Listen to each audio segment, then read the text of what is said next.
A Power Platform developer is very important that you understand 5 different skills that some of these you already have, but 5 of these you probably need to learn in order to build what we call Power Agents.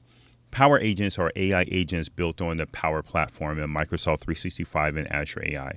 For example, this one Power Agent will save an organization of 1,000 users, $141,000 and $650 a year if they leverage one of your Power Agents that you build versus Copilot. And this is important because most organizations, what's happening is that they're running into a budget crunch trying to roll out Copilot to many people in the organization. For some organizations, rolling out Copilot, $30 per user with a minimum 12-month commitment, is almost doubling their existing licensing costs for Microsoft 365 and Azure AI Foundry. So one of the things that you have is being a Power Platform engineer who's already building these business applications for the org can build things like this, the corporate agent. This is what we call Alice. And this is a corporate agent. Basically what you're seeing here is a React front end that I created using vibe coding. And you can say, oh no, vibe coding, that's not a real developer tool, and you can create like all of these things that you don't understand. I get it, right? Vibe coding, where it sits today, the maturity level what it's doing today is very good at creating the UI, right? When I say create the UI, this is having it feel very similar to what you have in ChatGPT. Here's chat history here. Instead of calling these GPTs, so in ChatGPT, I'll call these agents. And you can click on this. It has its own message count and message history for this agent, so on and so forth. So now you have, and it works very well and collapses very well for mobile as well as desktop, really broadening your scope. The biggest question is, okay, I got this React app. Like, how do I run it in the organization? Again, this is a React app that you will register in Azure Web Apps. If you don't know how to do that yet, this is probably one of those skills you want to learn, as well as giving it a tag. Like once you register it, you're really just given a React tag.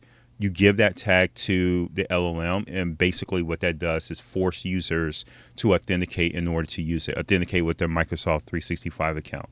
You will need access to an Azure function or web app in order to run this. But that's table stakes. If you wanted to build this in Power App, you absolutely can. The problem you're going to run into is showing this to the business and then creating something similar, knowing that you can't achieve everything, like these background shadows, in some scenario, these border radiuses that you have around these containers or buttons. Depending on if you're using classic or modern components, may or may not have that to your flexibility. So it's going to be like a bait and switch. That's why if you understand how to build this, it would take you a long way. Now, that's neither here or there. Like how you create the UI is really up to you. And I'm starting to see a trend where they're actually trying to make the UI live in Microsoft Teams using the bot framework. But you're going to run into the same deal, right? To get a bot AI agent or the bot AI framework in Teams to work, you're still going to need an Azure backend or Azure function that represent the code behind for that bot. So taking your skill set and bleeding into Azure is one of those things that you're eventually going to have to do. You don't have to master every services in Azure, just some of the key ones that are reusable in that way. So what does the Power Agent look like, especially if you create something similar to this, like a corporate agent? So here, this agent is actually grounded within the organization with key information about the organization. So in our scenario, this is grounded with Alventa data. So here I'm going to go with a new conversation, and this is going to be a standard chat. And I'm going to ask it something simple like, so this is something that a business executive may ask. So it may say, help me create a business strategy to grow our practice within the Northern U.S. region, and then we can execute. The benefit of that question compared to Copilot, they probably have to give it a lot of background information about what their business does, what department they do, what products and services they sell, where their ideal clients look like. This is already done for them with this Power Agent using this prompt catalog, right? So if I go to the Alice agent and I click edit here, as you can see, we as prompt engineers that are specializing in AI solutions, we went through and understood what the business is, understand what products and services they provide. Basically, we scraped their website and then ran that through and created an ideal enterprise prompt that's very wide and a certain level of depth across the organization to where any user can go with a generic question and get their answers answered in short order. So here, if we come back to this, it basically comes back and say, okay, Alventa Step Consulting Framework applied to regional growth. I didn't have to tell it. You saw what I typed in. I didn't have to tell it, we sell these products and services. We specialize in Microsoft 365 and Azure. We're AI consulting agency. This is our ideal client. This is going to know everything about us because of that multi-page prompt that I just showed you and give me a very high-level game plan or strategy to execute. And here, so let's just pick one of these out. Another thing that this Power Agent have, so we have track regional KPIs. Here, I'm going to just ask it, give me a sample of how to track regional KPIs. What really does this entail? So now what it's going to do, it already have context, because one of the things that you would see, and we're going to jump into the whiteboard here in a second, when I go into the Alice Assistant solution within Power Automate, you would notice that it calls the Power Automate, it calls one of the flows that it calls is the Agent Prompt History LLM. What does this mean exactly? This is a reusable agent that we created within our Power Automate environment to where we can tell it just what from a calling service or from a calling flow if we want to activate history. And you will see that here. So if I go into the run history for this Trigger Alice API, and let's just look at one of the current flows that was triggered by that React UI. So the one from 1 minute ago, this is our guy.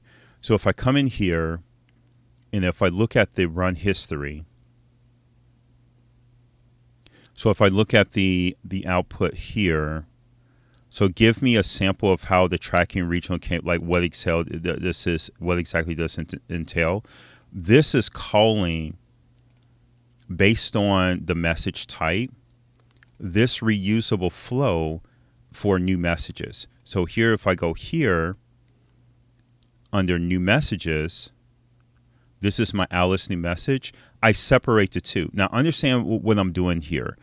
This is a separation between really treating this like a controller in the web API for those of us who are familiar with creating API endpoints within .NET or .NET Core, right? So you had that controller that says, okay, this is the these are the callers the type of callers that I'm going to service, and I know what this contract looks like, what information they're going to pass in the post request, what parameters they can pass me. If I'm supporting OData, like what queries would I support in the OData, like filters or top or sort by, and then based on that input, it would know what backend services or reusable services to call. In some scenarios, what business services to call that are germane to that function or that endpoint. This is the same here. So if you look at the new message service, this is a reusable messaging service or flow for all things with the corporate agent, setting you up to handle many different triggers, but not repeating this logic on how to get the answer. So here is the corporate agent. It passed in the prompt key, and then it passed in the different modes. And you can see what we call the mode is really these agents here. So if they're calling the service using the marketing agent, it knows what prompt to use and what mode to use and how to get the detail for marketing. If it calls to using the product, it knows what mode to use, what prompt to use to get information about product, so on and so forth. So when you create these, basically that's all you're creating. You're creating that, okay, this is the new agent that we support. Here's the prompt for that agent. And maybe you may support different models, right? So maybe they'll pass you an image, or maybe they'll pass you a file, or maybe they'll pass you a URL to a SharePoint library or a folder in SharePoint, wherever the case may be. So now you may have to do this pre-work to extract that data, run it through OCR, convert it to plain text, and then answer the question, right? So all of that capability and flexibility is built in.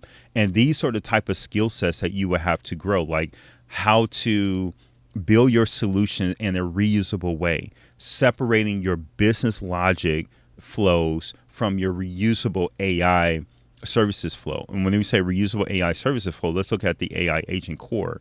So if we look at the AI agent core, here's a set of flows that you can reuse in any agent that you create, regardless if it's a corporate agent or if it's a specialized department-centric agent. These can be functional agents wherever the case may be. This will save you a ton of time because there's engineering that's in each one of these that went through a lot of nuances. Okay, how do I make this work? One. Two, how do I make this reusable to where I don't have to duplicate this logic and this heavy engineering 40, 50 times or X number of times I have a new agent created. This is where that becomes that critical. So if you look at the agent prompt history, this is a subflow that's being called by the message array. And basically, if you look inside one of these, one of the key parameters we request from the calling flow is to specify the prompt key. Right? So if you look inside of this trigger, you will see that there's a few things that needs to figure out. The caller needs to say, okay, my prompt that I need you to grab can be located with this key. Do I want you to be creative or scientific, right? So we set this to true or false. If you're familiar with the messaging array, especially with the OpenAI post request to that LLM that's stored in Azure OpenAI, you have top P and then you have some other parameters that you can set that as you dial them in, it tells the LLM to be more predictable and scientific. Ask it the same questions, you get similar, if not the same result. Whereas creativity, ask it the same questions, your results may vary, like storytelling and things along those lines. So in this scenario, we don't want it to be creative. We pass it the question from the user. And then here, that's the secret sauce. So that's the chat key that says, oh, this message is already part of this chat history. And here's a unique ID for this message history. And here's the ID of the user. And then this general tells it which agent that it called from the front end. Again, keeping your chat history confined and narrowed in for that user, as well as different models or different agents that user may have, as well as supporting different chat histories within that user may have. Keeping that context really tight allow you to reuse that. Now, again, all this logic that you built to make this happen, you don't want that in every one of your agents. So you want to centralize that. So here I'm just grabbing, priming all my variables here for my chat history. This is the one where I get the prompt. And the prompt is actually stored here, as I showed you before. So we have one SharePoint list that grabs all the prompts. So if a user, again, this is you as an app maker managing this, but you may run into that scenario was, you know what, I'm going to create this entry in the prompt catalog. And we love SharePoint for multiple reasons. One, we love SharePoint because we can come in here. We can specify what we need. This is just a multi-line text, a very simple schema. We can fine tune these prompts. If we try to fine tune the prompt and get to a scenario where dang, the prompt I had before is actually performing a lot better than what I have now, I can go to version history. Again, leveraging out of the box SharePoint to restore version history if you got multiple versions. If you got multiple engineers working in the prompt catalog, you may say, oh, something is off. Did something change? You can come here in the version history and see exactly did something change, when it changed, and who changed it. All you get for free, right? You get for free. The other one is that my business users won't have access to this, right? This is an app maker only prompt catalog to where we're getting things off the ground. But there may be a scenario, we have these power business users, right, in the organization that they get it, right? They're like, you know what? Instead of every time we want to tweak this prompt for calling you, can we just tweak the prompt? You absolutely can. What I'm going to do, I'm going to go to share this link. I'm going to go ahead and specify who I want to share it with, what type of access do I want to give it, and it's just going to share that item with them, that item level security that we take advantage of for that. And when they're done, I can come up here and easily remove link sharing and clean that up and manage that way. All of this we get for free. This is one of the flags that I'm raising, especially for Power Platform developers like you and myself.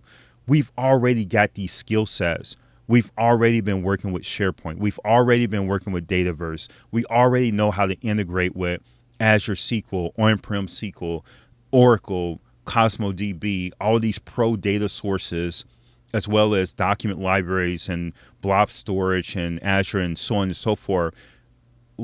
How can we leverage that and start to build AI agents and applications and solutions to help move the needle for our business? You already have that. You're like 85% there with your existing skill set. The other pieces that you need to learn is how do you create these message arrays? And I would just boil it down to these 5. 1, calling and consuming APIs. You absolutely should master that, right? So one of the examples of that would be here in our reusable flow.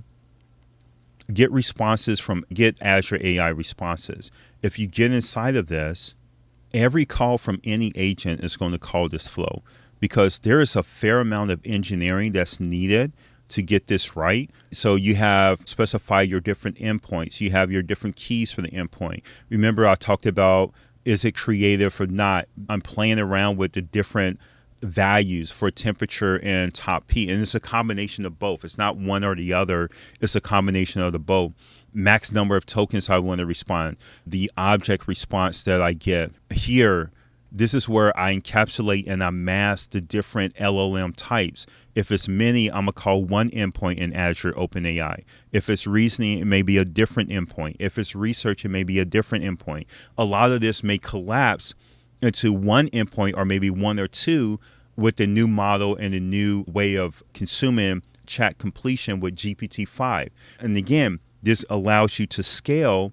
What if your many is better served with a Grok, or maybe your reasoning is better served with a Llama or Meta Llama, or maybe a LLM in Hugging Face. Again, all of these models that are stored in Azure AI Foundry, we're masking all of that.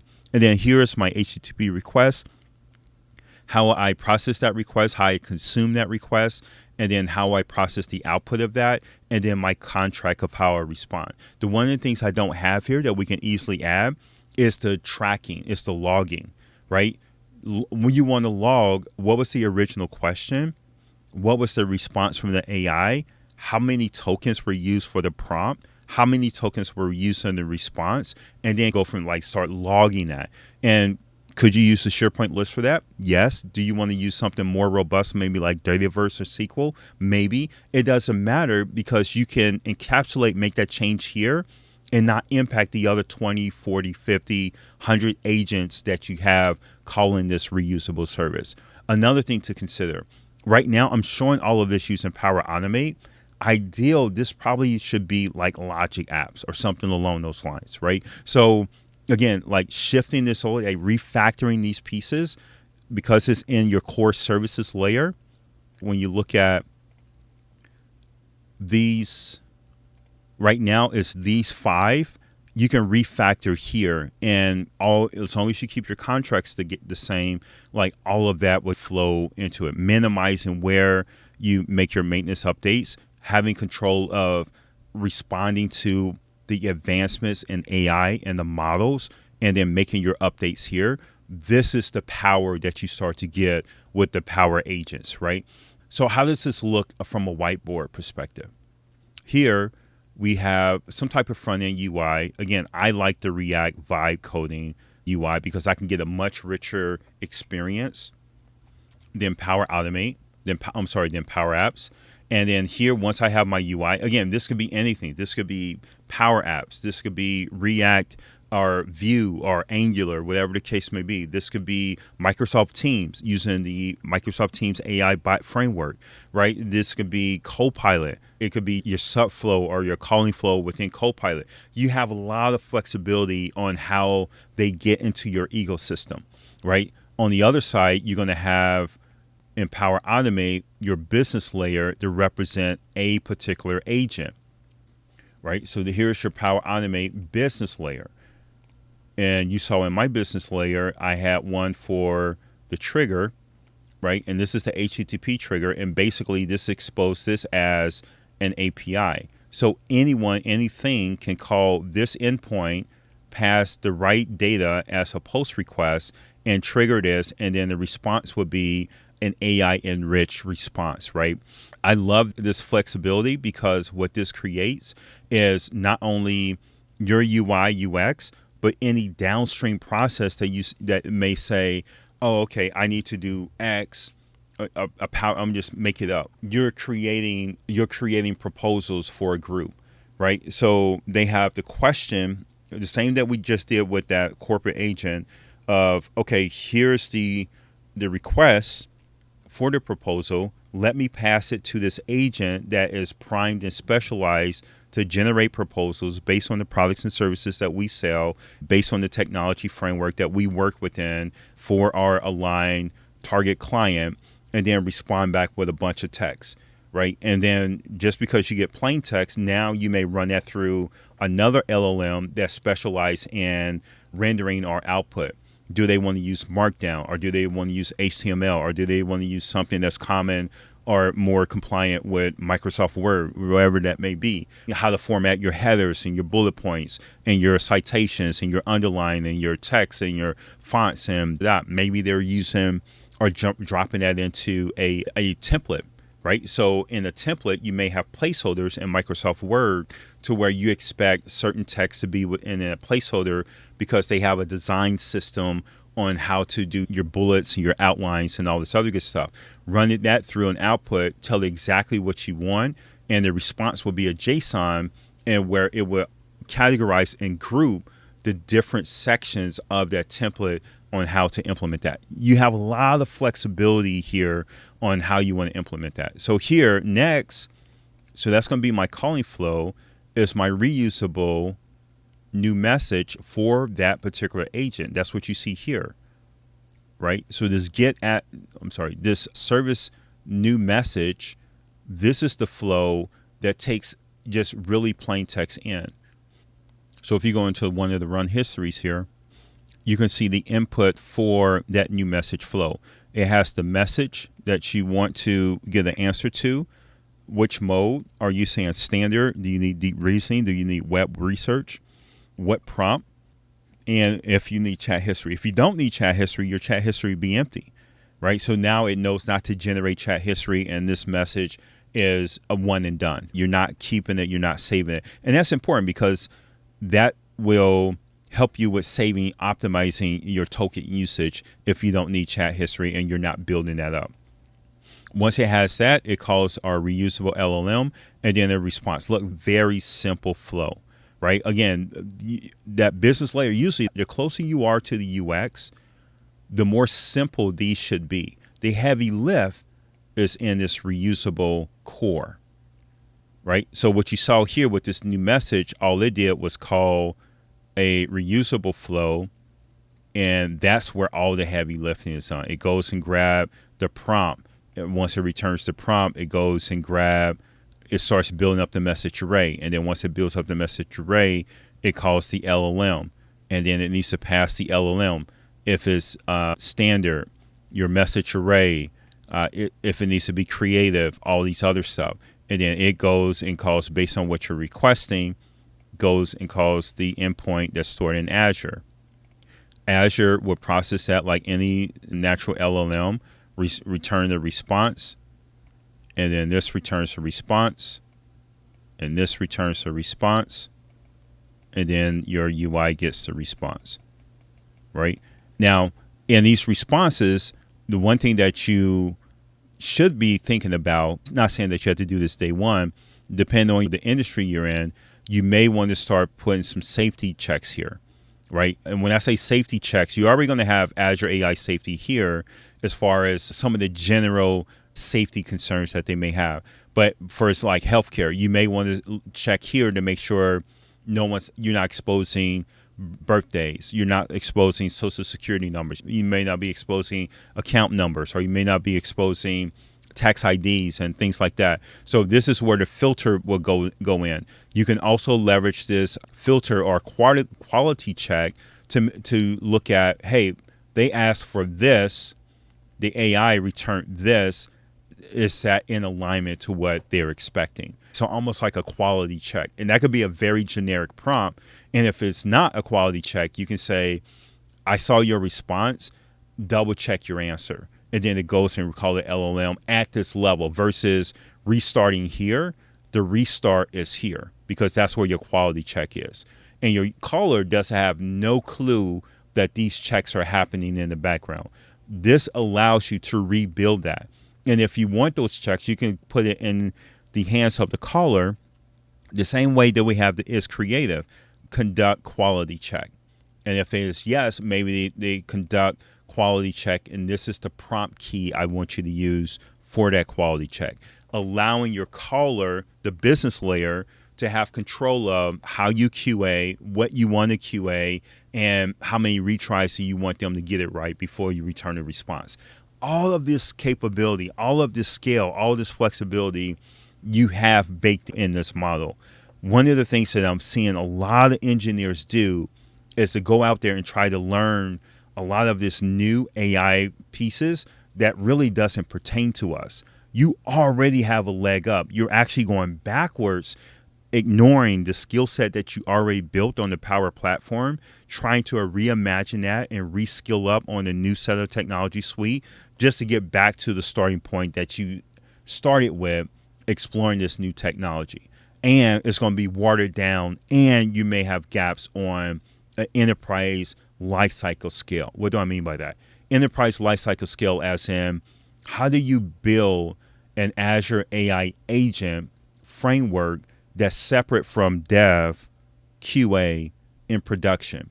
Where do you start to build in unit tests, deploy it to an environment so the business users can test, deploy it to an environment to where users are using it in production? This already have it baked in. Do each one of those components exist in Azure? Will they exist in Azure? Absolutely. Microsoft will absolutely make sure they exist. Are they today, as in August of 2025? The answer may be no. Again, don't focus on every shiny new object. The key is, how do I build applications with AI and in a safe way to where I'm not allowing my users to go out to ChatGPT to get answers, risking trading vendor secrets, client secrets, business secrets, and training the public LLM to where your data becomes someone else's answer in a different remote part of the world, right? Those are the things we're trying to prevent, and we're trying to figure out. It's not even figure out, like the recipe is already there. The skill to unlock is really the mindset that says, you know what, I have all of this Power Automate, Power Platform development skill set. All I need is how to, one, build this in a reusable manner, give my subflows agentic characteristics, and call the LLMs that exist in Azure and do that in a meaningful way. And then put in my safety control, my quality control, and then my logging to where if something goes bump in the night, I have the data to figure out where it went wrong and where we need to correct. That's the cautionary tale, right? So corporate agent, this is saving real money for clients by building this versus going Copilot. Not saying that the corporate agent replaces Copilot, but it's just a prerequisite before you start spending $30 per month per user with a 12-month commitment.